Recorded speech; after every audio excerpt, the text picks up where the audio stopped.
ప్రభువైన యేసుక్రీస్తు నామంలో అందరికీ హృదయపూర్వక వందనములండి. యెషయా గ్రంథము 30వ అధ్యాయము.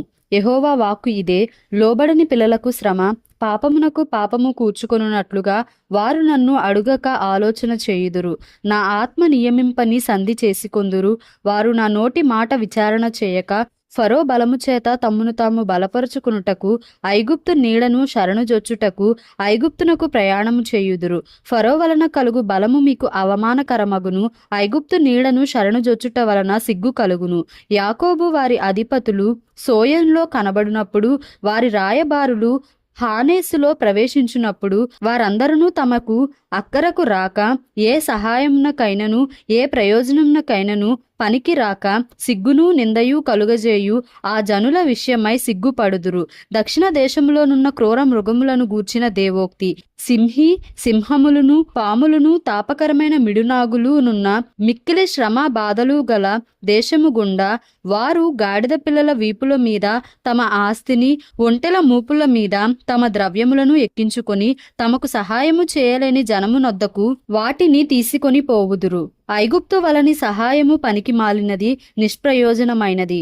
అందుచేతను ఏమీయూ చేయక ఊరకుండు గప్పాల మారి అని దానికి పేరు పెట్టుచున్నాను. రాబోవు దినములలో చిరకాలము వరకు నిత్యము సాక్ష్యార్థముగా నుండునట్లు నీవు వెళ్ళి వారి ఎదుట పలక మీద దీని వ్రాసి గ్రంథములో లిఖింపుము. వారు తిరుగబడు జనులు, అబద్ధమాడు పిల్లలు, యెహోవా ధర్మశాస్త్రము విననొల్లని పిల్లలు, దర్శనము చూడవద్దని దర్శనము చూచువారితో చెప్పువారును, యుక్త వాక్యములను మాతో ప్రవచింపకుడి, మృదువైన మాటలనే మాతో పలుకుడి, మాయా దర్శనములను కనుడి, అడ్డము రాకుండుడి, త్రోవ నుండి తొలగుడి, ఇశ్రాయేలు పరిశుద్ధ దేవుని సంగతి మా ఎదుట ఎత్తకుడి అని భవిష్యత్ జ్ఞానులతో పలుకువారునై ఉన్నారు.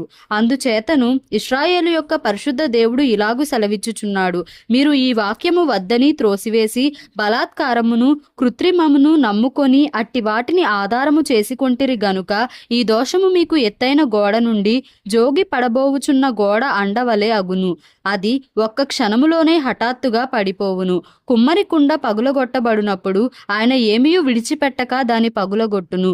పొయ్యిలో నుండి నిప్పు తీయుటకు గాని గుంటలో నుండి నీళ్లు తీయుటకు గాని దానిలో ఒక్క పెంకైనను దొరకదు. ప్రభువును ఇశ్రాయేలు యొక్క పరిశుద్ధ దేవుడు నగు యెహోవా ఇలాగు సెలవిచ్చుచున్నాడు: మీరు మరలి వచ్చి ఊరకుండుట వలన రక్షింపబడెదరు. మీరు ఊరకుండి నమ్ముకొనుట వలన మీకు బలము కలుగును. అయినను మీరు సమ్మతింపక అట్లు కాదు, మేము గుర్రములనెక్కి పారిపోవుదుమంటిరి. కాగా మీరు పారిపోవలసి వచ్చెను. మేము వడిగల గుర్రములను ఎక్కి పోయేదమంటిరే. కాగా మిమ్మును తరుము వారు వడిగల వారుగా నుందురు. మీరు పర్వతము మీద నుండు కొయ్యవలెను, కొండ మీద నుండు జెండావలెను అగు వరకు ఒకని గద్దింపునకు మీలో 1000 మంది పారిపోయెదరు. 5గురి గద్దింపునకు మీరు పారిపోయెదరు. కావున మీ యందు దయచూపవలెనని యెహోవా ఆలస్యము చేయుచున్నాడు. మిమ్మును కరుణింపవలెనని ఆయన నిలువబడి ఉన్నాడు. యెహోవా న్యాయము తీర్చు దేవుడు. ఆయన నిమిత్తము కనిపెట్టుకొని వారందరూ ధన్యులు. సియోనులో యెరూషలేములోనే యొక్క జనము కాపురముండును. జనమా, నీవిక నేమాత్రము కన్నీళ్లు విడువవు. ఆయన నీ మొర్ర విని నిశ్చయముగా నిన్ను కరుణించును. ఆయన నీ మాట వినగానే నీకు ఉత్తరమిచ్చును. ప్రభువు నీకు క్లేశాన్న పానములనిచ్చును. ఇక మీదట నీ బోధకులు దాగి ఉండరు. నీవు కన్నులారా నీ బోధకులను చూచెదవు. మీరు కుడి తట్టైనను ఎడమ తట్టైనను తిరిగినను ఇదే త్రోవ, దీనిలో నడువుడి అని నీ వెనుక నుండి ఒక శబ్దము నీ చెవులకు వినబడును. చెక్కబడిన మీ వెండి ప్రతిమల కప్పును, పోతపోసిన మీ బంగారు విగ్రహముల బట్టలను మీరు అపవిత్రపరతురు. హేయములని వాటిని పారవేయుదురు. లేచి పొమ్మని దానితో చెప్పుదురు. నీవు నీ భూమిలో విత్తుటకు నీ గింజలకు కావలసిన వాన ఆయన కురిపించును. భూమి రాబడి అయిన ఆహార ద్రవ్యమిచ్చును. అది విస్తార సార రసములు కలదై ఉండును. ఆ దినమున నీ పశువులు విశాలమైన గడ్డి బీళ్లలో మేయును. భూమి సేద్యము చేయు ఎడ్లును లేత గాడిదలను చేటతోనూ జల్లెడతోనూ చెరిగి జల్లించి ఉప్పుతో కలిసిన మేత తినును. గోపురములు పడు మహాహత్య దినమున ఉన్నతమైన ప్రతి పర్వతము మీదను ఎత్తైన ప్రతి కొండ మీదను వాగులును నదులును పారును. యెహోవా తన జనుల గాయము కట్టి వారి దెబ్బను బాగుచేయు దినమున చంద్రుని వెన్నెల సూర్యుని ప్రకాశము వలె ఉండును. సూర్యుని ప్రకాశము 7 దినముల వెలుగు ఒక దినమున ప్రకాశించినట్లుండును. ఇదిగో కోపముతో మండుచు దట్టముగా లేచు పొగతో కూడినదై యెహోవా నామము దూరము నుండి వచ్చుచున్నది. ఆయన పెదవులు ఉగ్రతతో నిండియున్నవి.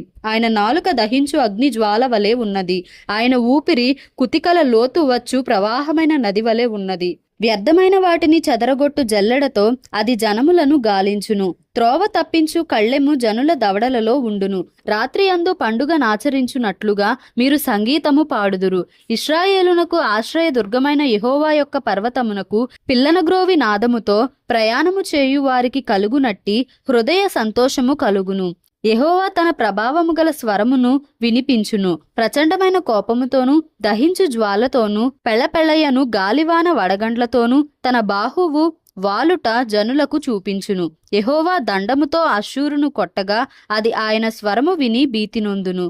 యెహోవా అష్షూరు మీద పడవేయు నియామక దండము వలని ప్రతి దెబ్బ తంబుర సితారాల నాదముతో పడును. ఆయన తన బాహువును వాని మీద ఆడించుచు యుద్ధము చేయును. పూర్వము నుండి తోపెత్తు సిద్ధపరచబడి ఉన్నది. అది మొలెకు దేవతకు సిద్ధపరచబడి ఉన్నది. లోతుగాను విశాలముగాను ఆయన దాని చేసి ఉన్నాడు. అది అగ్నియు విస్తార కాష్టములను కలిగి ఉన్నది. గంధక ప్రవాహము వలె యెహోవా ఊపిరి దాని రగులబెట్టును. యెషయా గ్రంథము 31వ అధ్యాయము. ఇశ్రాయేలు పరిశుద్ధ దేవుని లక్ష్యపెట్టకయు యెహోవా యొద్ద విచారింపకయు సహాయము నిమిత్తము ఐగుప్తునకు వెళ్ళుచు గుర్రములను ఆధారము చేసుకొని వారి రథములు విస్తారములనియు రౌతులు బలాఢ్యులనియు వారిని ఆశ్రయించు వారికి శ్రమ. అయినను ఆయనయు బుద్ధిమంతుడుగా ఉన్నాడు. మాట తప్పక దుష్టుల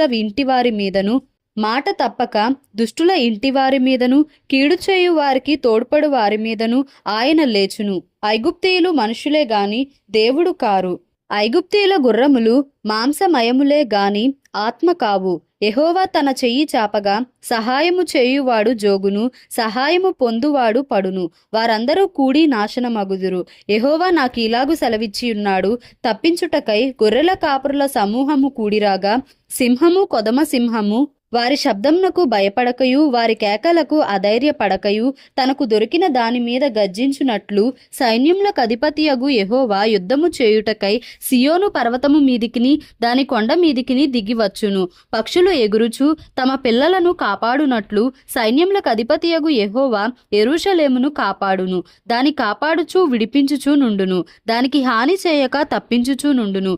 ఇశ్రాయేలీయులారా, మీరు ఎవని మీద విశేషముగా తిరుగుబాటు చేసితిరో ఆయన వైపు తిరుగుడి. మీకు మీరు పాపము కలుగజేసుకొని మీ చేతులతో మీరు నిర్మించిన వెండి విగ్రహములను సువర్ణ విగ్రహములను ఆ దినమున మీలో ప్రతివాడును పారవేయును. నరునిది కాని ఖడ్గము వలన అశూరియులు కూలుదురు. మనుష్యునిది కాని కత్తిపాలగుదురు. ఖడ్గం ఎదుట నుండి వారు పారిపోవుదురు. వారి పడుచువారు దాసులగుదురు. భీతి చేత వారి ఆశ్రయ దుర్గము సమసిపోవును. వారి అధిపతులు ధ్వజమును చూచి భీతి నొంది వెనుక దీయుదురని యెహోవా సెలవిచ్చుచున్నాడు. సియోనులో ఆయన అగ్నియు యెరూషలేములో ఆయన కొలిమియు ఉన్నవి. యెషయా గ్రంథము 32వ అధ్యాయము. ఆలకించుడి. రాజు నీతిని బట్టి రాజ్య పరిపాలన చేయును. అధికారులు న్యాయమును బట్టి ఏలుదురు. మనుష్యుడు గాలికి మరుగైన చోటు వలెను గాలివానకు చాటైన చోటు వలెను ఉండును. ఎండిన చోట నీళ్ల కాలువల వలెను అలసట పుట్టించు దేశమున గొప్ప బండ నీడవలెను ఉండును. చూచువారి కన్నులు మందముగా ఉండవు. వినువారి చెవులు ఆలకించును. చంచలుల మనస్సు జ్ఞానము గ్రహించును. నత్తివారి నాలుక స్పష్టముగా మాటలాడును. మూఢుడు ఇక గనుడని ఎంచబడడు. కపటి ఉదారుడనబడడు. మూఢులు మూఢవాక్కులు పలుకుదురు. భక్తిహీనముగా నడుచుకొందురు. యెహోవాను గూర్చి కానిమాటలాడుచు ఆకలి గొనిన వారి జీవనాధారము తీసుకొనుచు దప్పిగొనిన వారికి పానీయము లేకుండా చేయుచు హృదయపూర్వకముగా పాపము చేయుదురు. మోసకారి సాధనములను చెడ్డవి. నిరుపేదలు న్యాయవాదన చేసినను కళ్ళ మాటలతో దీనులను నాశనము చేయుటకు వారు దురాలోచనలు చేయుదురు. గనులు ఘనకార్యములు కల్పించుదురు. వారు ఘనకార్యములను బట్టి నిలుచుదురు. సుఖాసక్తి గల స్త్రీలారా, లేచి నా మాట వినుడి.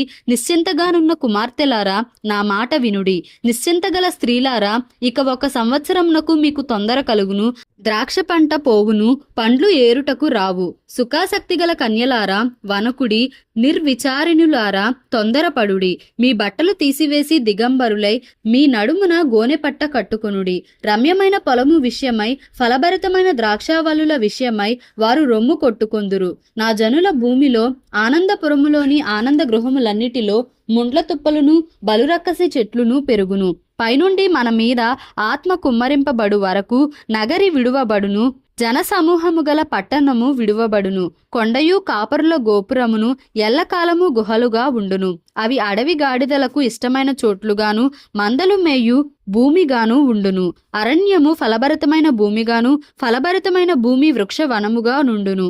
అప్పుడు న్యాయము అరణ్యములో నివసించును, ఫలభరితమైన భూమిలో నీతి దిగును. నీతి సమాధానము కలుగజేయును, నీతి వలన నిత్యమును నిమ్మళము నిబ్బరము కలుగును. అప్పుడు నా జనులు విశ్రమ స్థలమునందును ఆశ్రయ స్థానముల యందును సుఖకరమైన నివాసముల యందును నివసించెదరు.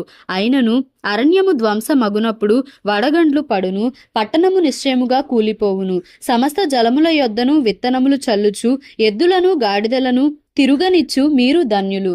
దేవుడి పరిశుద్ధ వాక్యంను మన వినికిడిలో దీవించి ఆశీర్వదించునుగాక. ఆమేన్. Please like, share and subscribe for more videos.